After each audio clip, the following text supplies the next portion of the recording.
Keksalar, pensionerlar telefon ishlatadigan ota-onalarimiz uchun bugungi ma'lumot juda muhim.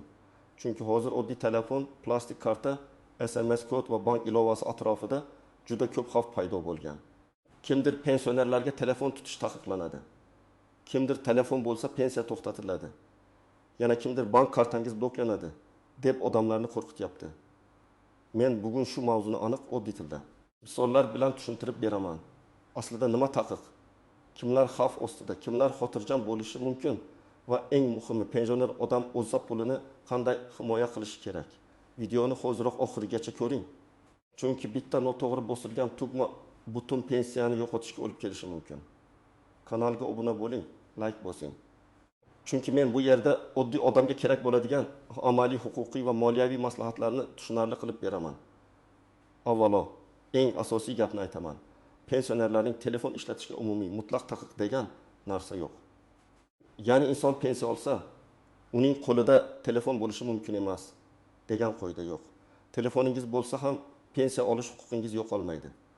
Smartfon ishlatsangiz ham, oddiy tugmali telefon ishlatsangiz ham, bank ilovasiga kirsangiz ham pensiya yoshida bo'lganingiz uchun sizga alohida telefon taqiqi qo'yilmaydi.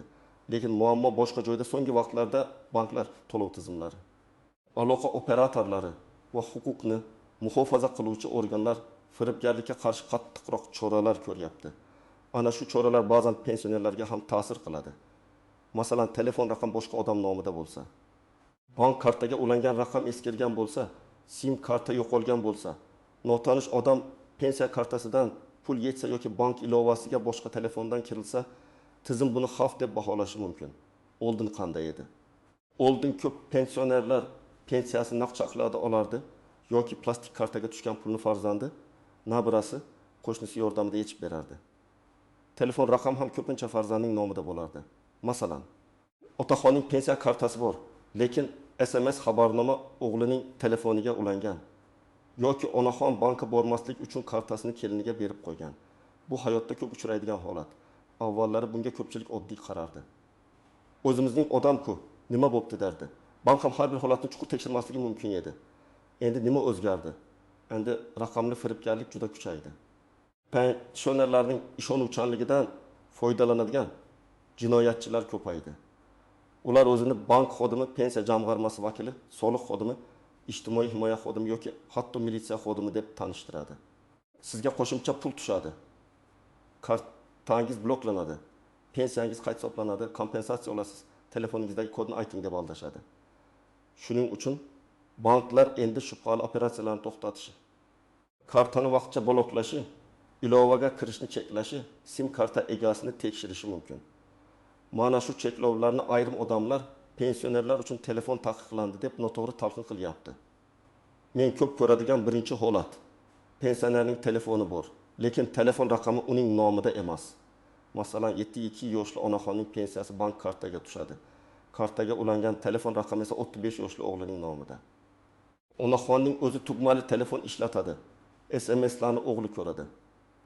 Menga telefonimga SMS kelmayapti. Pensiyam tushganini bilmayapman deydi. Bank tekshirsa, raqam boshqa odam nomida. Bunday holatda bank xodimi xavfsizlik sababli raqamni almashtirishni, pensionerning o'z nomidagi SIM kartani ulashni so'rashi mumkin. Bu taqiq emas, bu himoya. Chunki ertaga o'sha raqam egasi bank ilovasiga kirib, pulni o'tkazib yuborsa, pensioner men bilmadim deb qoladi. Ikkinchi holat, pensioner kartasini boshqa odamga berib qo'yadi. Misol uchun, otaxon har oy 1 million 200 ming so'm pensiya oladi. U bozorga bora olmaydi. Bankomatni tushunmaydi. Shuning uchun kartasini nabirasiga beradi. Nabira 1 million 200 ming so'm yechib, otaxonga 900 ming so'm beradi. 300 ming so'mini keyin aytaman deb ishlatadi. Otaxon avval sezmaydi. Keyin SMS xabarlar yo'q, chek yo'q, hisob kitob yo'q. Bir necha oyda 20 million so'mdan ortiq zarar bo'ladi.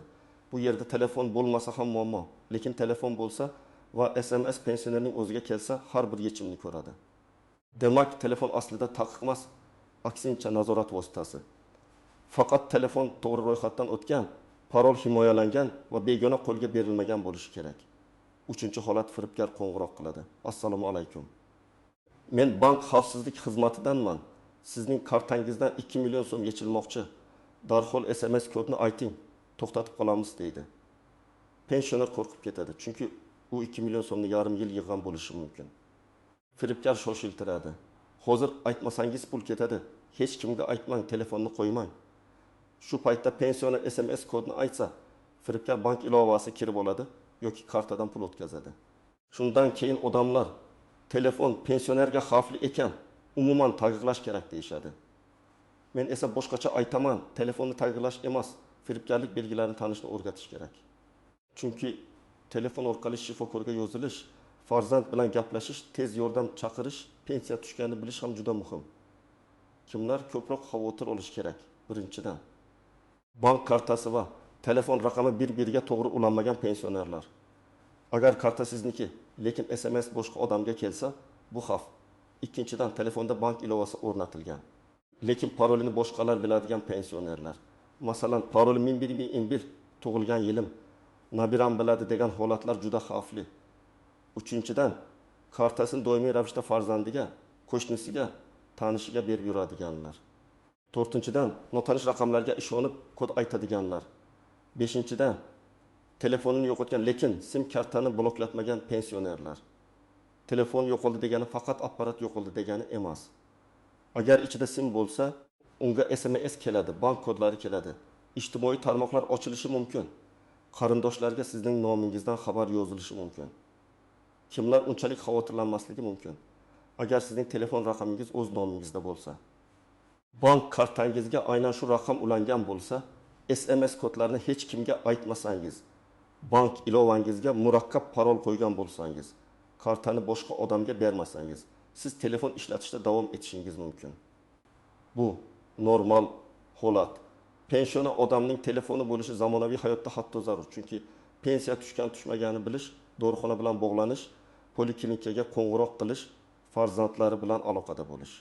Favqulodda vaziyatda yordam chaqirish uchun telefon kerak. Endi to'liq taqiq deganda qaysi holatlar nazarda tutilishi mumkinligini batafsil tushuntiraman. Birinchi taqiq, SMS kodni begona odamga aytish mutlaqo mumkin emas. Men buni taqiq deb atayman, chunki bu qoida buzilsa pul ketadi. Bank xodimi ham, pensiya xodimi ham, soliq xodimi ham, militsiya ham sizdan telefon orqali SMS kod so'ramaydi. Kod faqat siz uchun. Agar kimdir kod so'rasa, u deyarli har doim firibgar. Ikkinchi taqiq, kartani va PIN kodni birga berish mumkin emas. Ko'p pensionerlar kartani konvert ichida PIN kodi yozilgan qog'oz bilan saqlaydi. Bu juda xavfli. Misol uchun, kartangizda 800 ming so'm bor. Siz bozorga chiqdingiz, hamyon yo'qoldi. Ichida karta va PIN kod yozilgan qog'oz bo'lsa, pulni bankomatdan yechib olish 2 daqiqa. Keyin isbotlash qiyin bo'ladi. Bank PIN kod to'g'ri kiritilgan deydi. Demak, PIN kodni hech qachon karta yonida saqlamang. Uchinchi taqiq, telefonni notanish ustaga, bozordagi tasodifiy odamga bank ilovamni to'g'rilab bering deb berish mumkin emas. Ayrimlar telefon sozlab beraman deb bank ilovasiga kirish kodini bilib oladi. Qo'shimcha dastur o'rnatadi, masofadan boshqaruv dasturini yo'qadi. Keyin siz uyga kelganingizda so'ng telefoningizni kuzatishi mumkin. Agar ilova ishlamay qolsa, faqat bankning rasmiy bo'limiga boring yoki ishonchli yaqin qarindoshingizdan yordam so'rang, lekin parolni o'zingiz kiriting. To'rtinchi taqiq, notanish havolaga bosish mumkin emas. Sizga 500 ming so'm yordam puli ajratildi.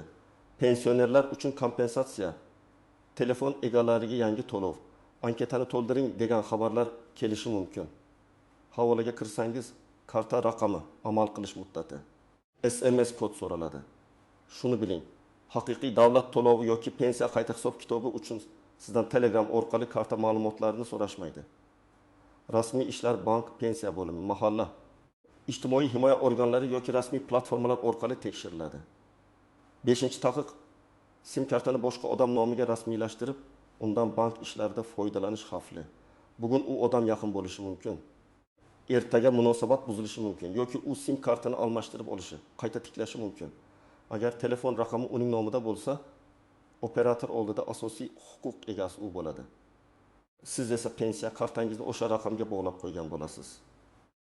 Shuning uchun eng to'g'ri yo'l pensionerning o'z nomida sim karta bo'lishi. Endi istisnolar haqida gaplashamiz. Ba'zi pensionerlar yoshi katta, ko'zi yaxshi ko'rmaydi, eshitishi og'ir, telefon ishlatishni bilmaydi. Bunday holatda farzandlar yordam berishi tabiiy. Lekin yordam berish bilan pulni to'liq nazoratga olish boshqa narsa. Masalan, farzand onasiga bankomatdan pul yechib beradi, lekin har safar chekni ko'rsatadi dedi. SMSni onasi ko'radi, qancha yechilganini tushuntiradi. Bu yordam. Ammo karta farzandining cho'ntagida yurib, ona qancha pul tushganini ham bilmasa, bu xavfli nazorat. Agar pensioner o'zi mustaqil harakat qila olmasa, unda rasmiy ishonchnoma masalasini ko'rib chiqish mumkin. Ya'ni hamma narsa og'zaki emas, hujjat bilan bo'lsin. Shunda keyinchalik nizo chiqsa, kim nima qilishga haqli ekani aniq bo'ladi. Yana bir nozik jihat. Bank kartasini bloklash darhol siz jinoyatchisiz degani emas. Ba'zan bank shunchaki xavfsizlik uchun vaqtincha to'xtatadi. Masalan, pensioner odatda har oy 20 million so'mni o'z mahallasidagi bankomatdan yechadi.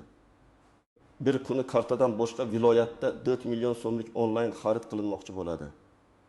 Bank tizimi buni shubhali deb ko'rishi mumkin. Bu holatda bank aloqaga chiqadi yoki operatsiyani to'xtatadi. Agar siz haqiqatan o'zingiz qilgan bo'lsangiz, tasdiqlaysiz. Agar siz qilmagan bo'lsangiz, pulingiz saqlanib qoladi. Demak, cheklov har doim yomon emas, u himoya ham bo'lishi mumkin. Telefon almashtirganda ham ehtiyot bo'lish kerak. Ko'pchilik eski telefonni nabirasiga beradi yoki sotadi. Lekin ichida rasm, kontaktlar, SMSlar, bank xabarlari, Telegram, WhatsApp qoladi. Yangi egasi eski xabarlarni ko'rib, bank raqamlari, qarindoshlar, shaxsiy ma'lumotlardan foydalanishi mumkin. Telefonni berishdan oldin barcha hisoblardan chiqish, xotirani tozalash, sim kartani chiqarish kerak. Agar buni o'zingiz bilmasangiz, ishonchli odam bilan qiling, lekin bank parollarini og'zaki aytmang. Endi amaliy qadamlarni birma-bir aytaman. Birinchi qadam, telefon raqamingiz kimning nomida ekanini aniqlang. Buning uchun pasport yoki ID kartangiz bilan aloqa operatori ofisiga boring. Mening ishlatayotgan raqamim kimning nomida? Agar mening nomimda bo'lmasa, o'z nomimga rasmiylashtirmoqchiman deb ayting. Agar raqam boshqa odam nomida bo'lsa, operator tartibiga ko'ra egasi bilan birga borish talab qilinishi mumkin. Iloji bo'lsa, pensionerning o'z nomida yangi raqam oling va bankka shuni ulang. Ikkinchi qadam. Bankka boring va kartangizga qaysi telefon raqam ulanganini tekshirtiring. O'zingiz bilan pasport yoki ID karta, pensiya kartasi telefoningizni oling. Bank xodimiga aniq ayting. Mening pensiya kartamga SMS xabarnoma va bank ilovasi uchun faqat o'z telefon raqamim ulangan bo'lishini xohlayman. Boshqa raqamlar bo'lsa, olib tashlang. Shuningdek, mobil ilovaga ulangan qurilmalarni tekshirtiring. Agar siz tanimaydigan telefon yoki qurilma ko'rinsa, darhol o'chirtiring. Uchinchi qadam, SMS xabarnomani yo'qing. Ba'zi odamlar har oy pul ushlab qoladi deb SMSni o'chirib qo'yadi. Lekin SMS xabarnoma ko'pincha xavfsizlik uchun juda foydali. Har bir tushum va yechimni ko'rib turasiz. Masalan, pensiya 1 million 500 ming so'm tutsa SMS keladi. Bankomatdan 5 ming so'm yechilsa yana SMS keladi. Agar siz yechmagan pul haqida SMS kelsa, darhol bankka qo'ng'iroq qilib kartani bloklatishingiz mumkin. 5 ming so'm xizmat haqi butun pensiyani yo'qotishdan arzonroq.